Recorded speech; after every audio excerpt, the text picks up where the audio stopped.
I feel like I haven't said Cabal in a while, so I'm gonna say Cabal because you're gonna give it to me now, Drifter, right? Come on, come on. Okay, no, cool, thanks. All right, hello everyone. It's just a Quest from my BMO boundary here with random roulette. We got ourselves the dungeon weapons. Took a small break from the heresy weapons to do the dungeon weapons because I thought that'd be more fun, and it gives me a really easy excuse to talk about the dungeon and make excuses for myself for when the dungeon video does actually come up. Because boy, how did I embarrass myself in that. But I'll get to that later. This guy, nope, not the Diamond Lance, Kobe. That's so far off. This guy has Terran Hatchlings, and this guy has Elemental something and Redirection. A perk I didn't know existed. Also, yeah, I should mention it's a trace rifle and a shotgun. So a pretty unique, I'd say, set of weapons for these for this random roulette. I feel like I haven't done a trace rifle and a shotgun as a combination. Obviously, I did a trace rifle last time, but I feel like I haven't done that in a while. So pretty interesting. Not to mention, obviously, the looks. Honestly, not my favorite looking weapons, all things considered. Uh, and that's kind of only because they're kind of like they're kind of bony. These are like chunky. I'm dead. I'm dead. I'm dead. I'm dead. These are like chunky like weapons when it comes to like their looks. They don't really have like a style to them. If that makes any sense. Let me just get that real quick. Thank you. Let's go, teammates. They're finalized weapons, which are like a really cool concept, basically. Or finalized adjacent, I guess. I don't know.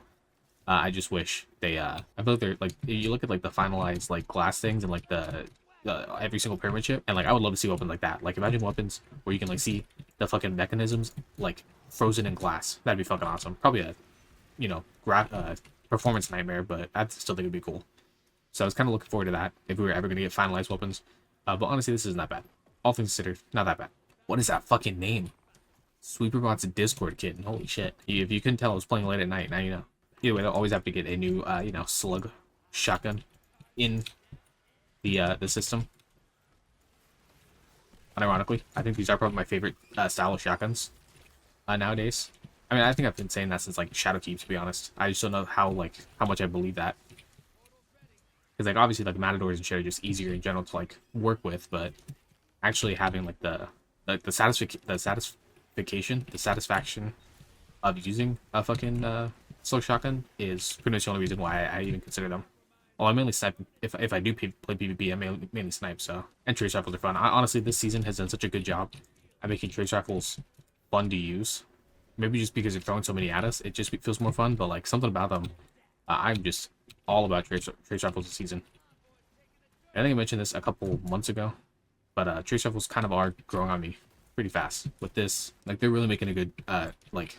And to be fair, like I remember, I really like trace rifles from Destiny 2 Vanilla because I got the cold front from Vanilla was fun to use, like for callus and shit. But I don't know. I'm relearning to love trace rifles, and that was a fucking murder. I barely got time to even fucking talk for that. Holy shit! I don't think I even fucking planted anything either. GG and Jack. Jesus Christ. Oh, I did. Okay, I did. You want blue? I can't even give you blue. This guy's fucking trolling at 2 a.m. Imagine. Who's the prettiest? I guess you. Nope, never mind. You. Give it to the Scorntine. Okay, I'll see you I'll see you in orbit. All right, Drifter. I'm on like what a 5-guess losing streak at this point. I'm getting kind of sick of it. Not gonna lie. So I'm gonna say very easily and correctly. I'm gonna say Fallen. I fucking hate you. I was gonna say Hive too because I was like, oh, Deep Six Hive, but I thought like, no, that'd be too predictable. Drifter doesn't like predictability. Either way, we are back, and for this second match, I'm gonna talk a little bit about the dungeon. I was mostly joking when I said I wanted to prepare myself, not prepare myself, defend myself for against what's going to show up in the dungeon video. You'll see why the first half was not entirely my fault, and the second half was just me being stupid. So I can't really defend that one. But going back to the dungeon though, I was super excited to go back to Rollete Pyramid.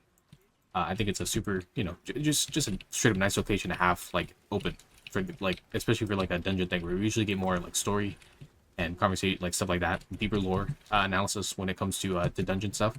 So I thought, all right, fuck yeah, we got World's Pyramid, we get to learn some shit, and I feel like based on like the lore pieces, at least from what I've read on like the Destiny subreddit or the Destiny lore subreddit, I've been getting some pretty good shit. Man, the mechanics, I just was not crazy about. I'm not gonna lie. And again, I barely did them. To be fair, I just fucking ad clear. I pulled a full on Rooted Nightmares, just ad cleared the entire time. But at least the first mechanics of like the reflecting lights like the very first encounter, it just felt like it was way too needlessly extra. Like I feel like they had way too many like ways that the lights could turn that just kind of didn't need to be there, and are only going to get annoying, the longer you do the dungeon and like once you're used to it completely.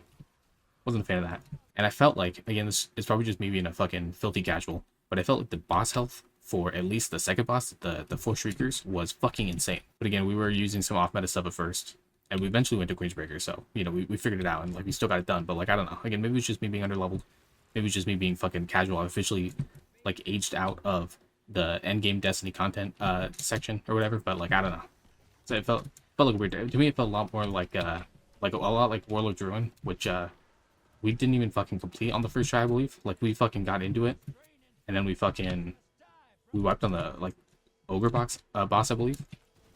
Hey, but okay, Jesus, like Warlords kind of leaves a bad taste in my mouth, especially because that is also a dungeon that is just like balls to the wall the entire fucking time when it comes to like encounters. But I don't know, not crazy about that one either. The last few dungeons have been top tier. I just don't want to fucking do them, like Ghost of the Deep and shit. Like super beautiful dungeon. I love where it's located. I love everything about it. I just don't ever want to fucking do it again because it's so long and drawn out and boring. It's just like, fuck, why am I doing this? Maybe that's just me, to be honest. Maybe I'm just literally like, I probably am to an extent getting a little bored of Destiny content after fucking 8 years. So I don't entirely blame Destiny.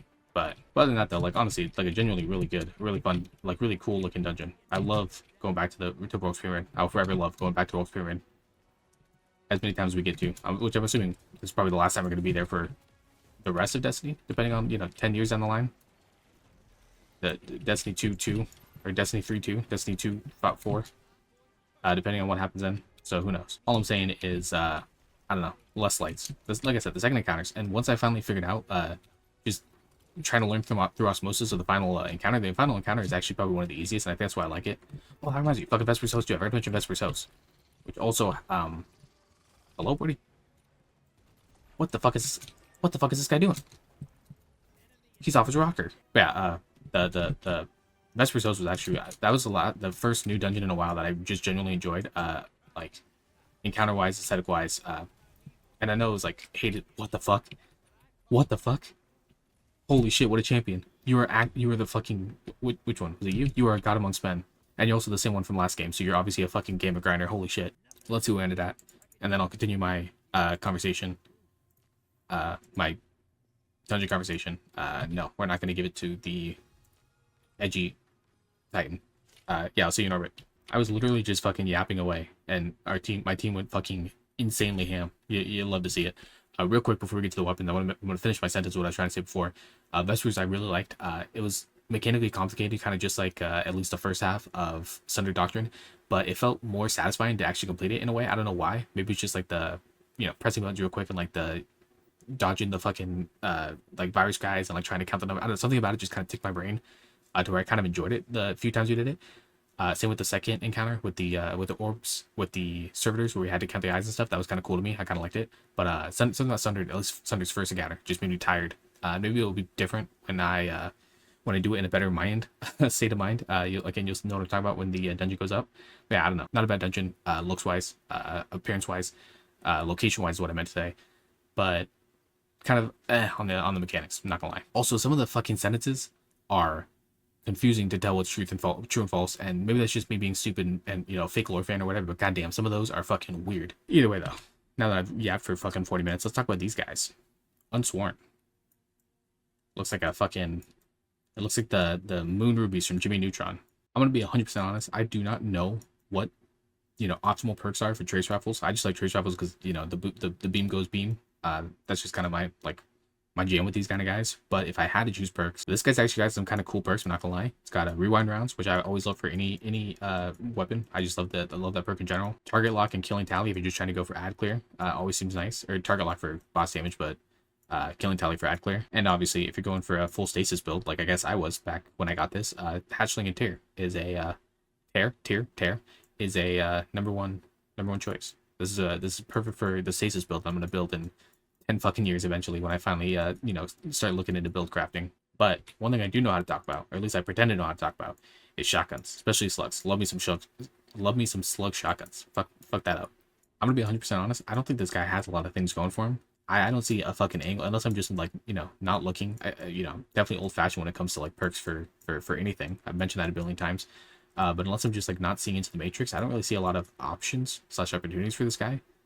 Like I do like elemental honing. Elemental honing. That's a hard one for me. That's a really cool perk, and redirection's great for PvE, but I don't think I'd be using a slow shotgun for PvE. So looking at its PvP perks, I think all you really have is Envious Arsenal and like Vorpal. If Vorpal got buffed again, I honestly can't remember if they ever reverted that change to Vorpal that made it worse in PvP. Frenzy might be nice. Those are the only angles I could see for this thing at least, but again, I'm probably missing something. I'm sure there's like 40 videos out by now. This dungeon's what, like 2 weeks old at this point, so I'm sure there's a billion different videos out talking about how like insane this guy is, and I just didn't see it. But either way, looks fucking cool shit though. It looks, I wouldn't say cool shit, but looks alright. It shades really well too. That's one thing I will say for sure. I was surprised that the redness actually was able to change. I don't usually do shader reviews, but I don't know. Just thought about that because this is one of those weapons that I feel like needs to be shaded. But either way, that was a random roulette, and this is Mr. Bunquist from Heavy Moorbound signing out. I'll see you guys next time.